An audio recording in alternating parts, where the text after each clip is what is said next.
Welcome to North Idaho Experience, a podcast for the people of North Idaho. We are bringing a video today. It's pretty heavy. It's on all of our hearts, of course, because we are former first responders. It's related to the incident that occurred in Coeur d'Alene. And the purpose of this podcast is to provide the information on how you can donate. That's the important thing to get out of this. Yep. We're going to talk a little bit about this stuff. We're not going to get into a bunch of details, but the purpose of this podcast is to let you know the organizations that are out there in Coeur d'Alene, in North Idaho, that serve our first responders at times like this and disaster. There's a lot of ways that you can donate, a lot of ways that you can help with this situation. However, there are two organizations that we can validate that were there during the incident with Greg Moore back in 2015 and have always been there for first responders, mental health, critical incidents, to be able to support the families, the other first responders, any survivors, all these different things. We want to make sure that you're aware of those organizations. The two organizations that we're going to highlight today are the Red and Blue Foundation and the JW Memorial Foundation. Both of these foundations work together in times of crisis, whenever we have a loss of a first responder or a critical incident. And even throughout the years, when we're not having these incidents, these organizations go out of their way to provide mental health resources and resources if there's an issue with the family. It's not just something that is an on-duty incident. If there's issues with family, somebody passes away, there's a critical incident at home. These are the organizations that we can validate. The money goes to the families. You can donate anywhere, and we would encourage you if you're willing to in any way. But we know that these organizations, we can validate where the money goes, and we know it's going to have an effect on the affected families, the community, and the other first responders. The other thing I'm going to say too, and I'll just throw out this challenge right at the beginning, anybody that watches this podcast, we have over 12,000 subscribers.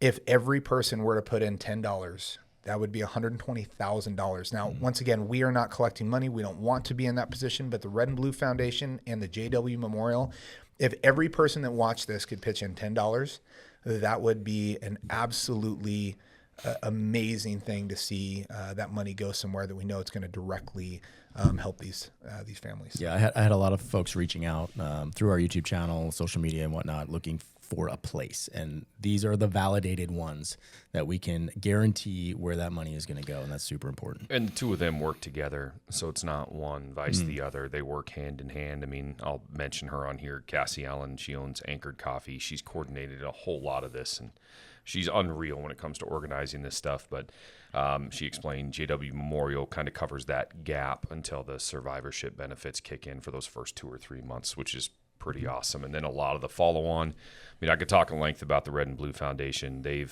They're now coordinating the first responder mental health, where there's no cost to the individual and there's no questions asked for anybody that needs to seek any assistance after a critical incident. I have used it. I've talked about that. There was a time in my career where I probably never would have talked about getting any sort of therapy.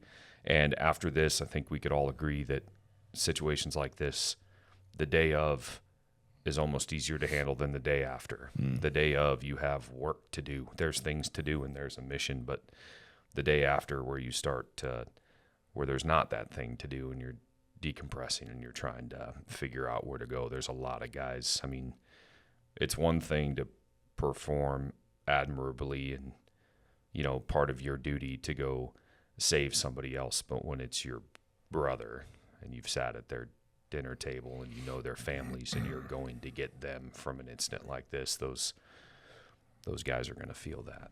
Yeah. And it's good for anybody that was up there to go back. Yeah.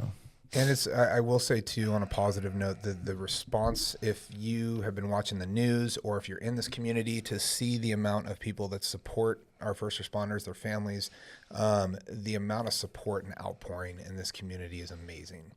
Right, to see so many people lining bridges and coming out and stopping work and putting life on hold is pretty incredible.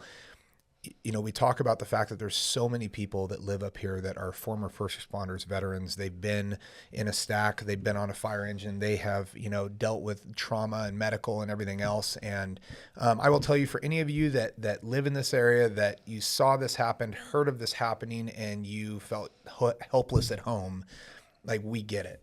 Oh, yeah. That was super hard. Eric and I talked about it, and the fact that it didn't matter if I was still with Coeur d'Alene PD or if I was a fireman. I probably would have changed nothing, and I would have been just like anybody else, but it would have been different to be able to be in uniform. And I know that there's so many people up here that are reeling from that because they wish they could help. They have training and experience. And for everybody up here, I just want to let you know that you're heard. We appreciate you. This is a very much a service-minded community. And for those people, like, this is something that, just remember that you can still support it. And we want to encourage people to come out and do those things to help support everybody else. And all the men and women that showed up that were in uniform that day. I mean, I heard there was 300 something. That's the call no one wants, right? Mm-hmm. But damn it, you haul ass. I don't care how far it is. You haul ass. You do everything you can to get there. And, all of them didn't know what they were getting into. The information wasn't there at the time. Oh, you're talking. And they went. Yeah, multiple shooters. And they went anyway. And that, like, man, yeah. That's what came out. Just to validate, that's not what happened. That was news that was coming out at the time. Right. Yep. Completely unknown set of circumstances, and there's a bunch that are charging into that to go try and save lives. And I want to touch on that for a minute, Dave. When you're talking about people up here, that is the mindset we have. We're the number one retirement hub for a lot of first responders. So I think a lot of them are feeling it. And it's not logical, right? You know that you and I talked about that. I would go right now, but all we would be is a burden at this point in time, even with the skill. They're trying to manage everything else. You can't have a whole bunch of people showing up trying to go up.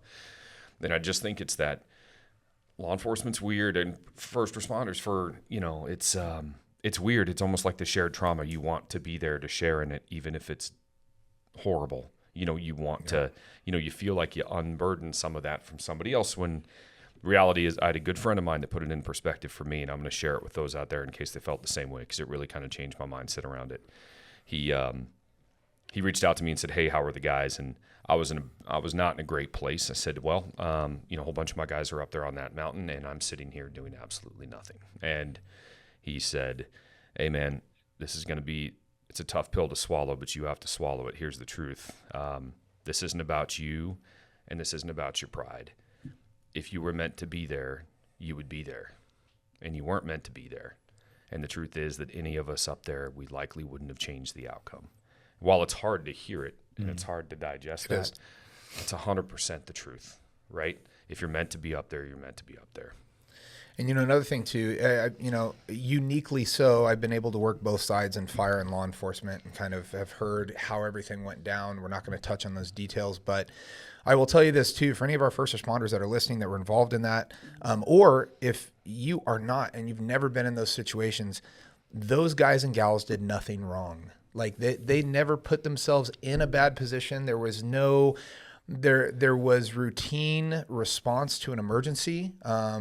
The boxes were checked. They did what they were supposed to do. This was not anybody's fault. This was not anybody's misguided or, uneducated decision-making that caused any of this. This was a setup that could not have been avoided. There was no, I've heard so many political things, people casting stones right now. Well, they should do this and we should have these resources. And you know what? It all comes back to trying to find a blame, and there's no blame for this. Other than the coward that we talked about that pulled this off, none of our guys or gals did anything wrong in their response. Everything they did was absolutely correct, and this was one of those things that was really unavoidable. And so, I want to make sure that people know that, like, the response was exactly the way it was supposed to be, and they did what they're supposed to do. Not only that, but as the details come out, in no way, shape, or form are we going to jeopardize any part of the investigation that's ongoing.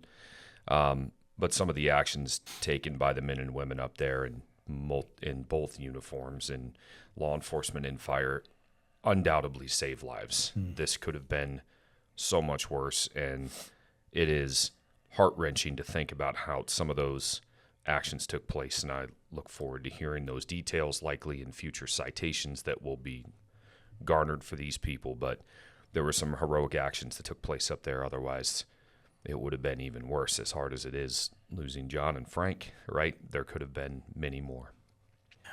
Yep. So about some other ways to donate. I want to give some shout outs because some people came. We already talked about Cassie Allen from Anchor Coffee. She's an absolute anchor in this community, and her Yep. father was a first responder Yep. and he was in the Army, and she just has a heart for it, and she's been that way for a long time. She wasn't the product of a critical incident. She just has a heart for it. She's always there Yep. for these Always. foundation things. So we appreciate her. Drop greatly. of a dime. Absolutely. Our teammate Scott Wallach stepped up last night. I don't think he slept a wink last night, and he was cooking up pork that will be delivered to fire stations today for lunch. We're trying to get some food to them, and in doing that, some of the other community businesses stepped up. Ace Hardware and Costco actually donated all of the meat for it, which was quite a Dude, lot. Costco was phenomenal. Yep. Yeah. That wasn't even an ask. That was, No. oh, that's a lot of meat. What do you guys? And he told him, he goes, yeah, you're not paying for that. That's our community here. Yep. So, I just want to give a shout out to them. That's selfless. Scott spent a lot of time doing that, and that's pretty damn awesome. I think it just kind of highlights this community up here and how it comes together in a time. Everybody looks at this from the outside and says, how could that happen there? But it can happen. It can happen anywhere, right? Security is an illusion. I don't disagree with you. There was some, you kind of think about how fragile some of that is, and evil exists everywhere. Yes. And it's such a dice roll on whether or not it happens in your town. Yes. I will link all of the.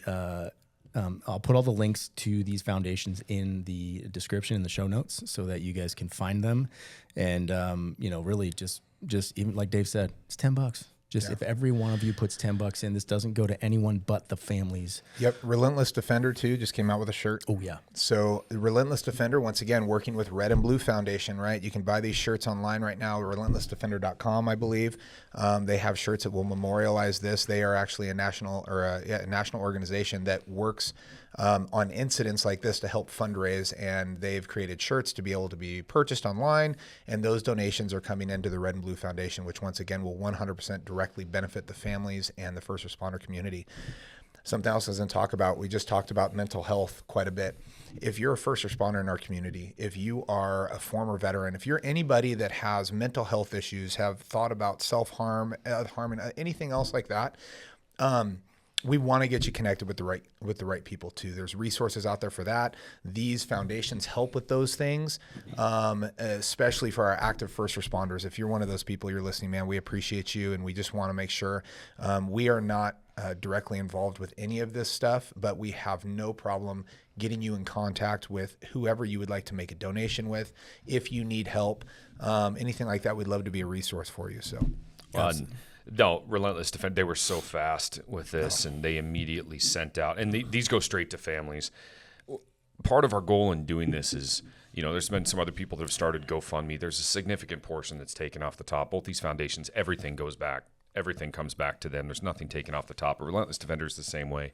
They incur the costs of production of those shirts, and then when those get sold, those go straight to families. They actually quickly shipped out, and I want to say it was roughly 1,000 that they're going to sell at our 4th of July festivities downtown. And it's a pretty cool program, but that all goes straight back to the families as well. We just want people to avoid some of any times like this, there's going to be entities that are trying to make money. Yep. These are the ones we can validate and say they are not. Yep. I would rather not give money to any fundraising organization at all. I'd like to see 100% of the profits go right to an organization that's just going to roll those over to take care of the first responders, the families, and everybody else involved. Yeah. And their brothers and sisters in uniform, because I know there's going to be a need. And I know that a lot of the mental health professionals that are involved with the Red and Blue Foundation have cleared their slate. They know that they've got some work to do as well. And there are kids that are going to grow up without a dad from this, and that's both. Yeah. And then, again, there's kids on the other side for those that responded, and you go up and pull your brothers off the mountain, and that'll sit with you for life. Yes, and I'm so glad that the stigma has changed. There's a lot of people to thank for that, but that it's almost like going to the gym and exercising. You can go seek out some counseling and some mental health therapy. That's another part of it to get yourself right, so it doesn't impact those at home. Yeah. Right. Well, Red and Blue Foundation, JW Foundation, please consider a donation to one of those. Please. Thank you.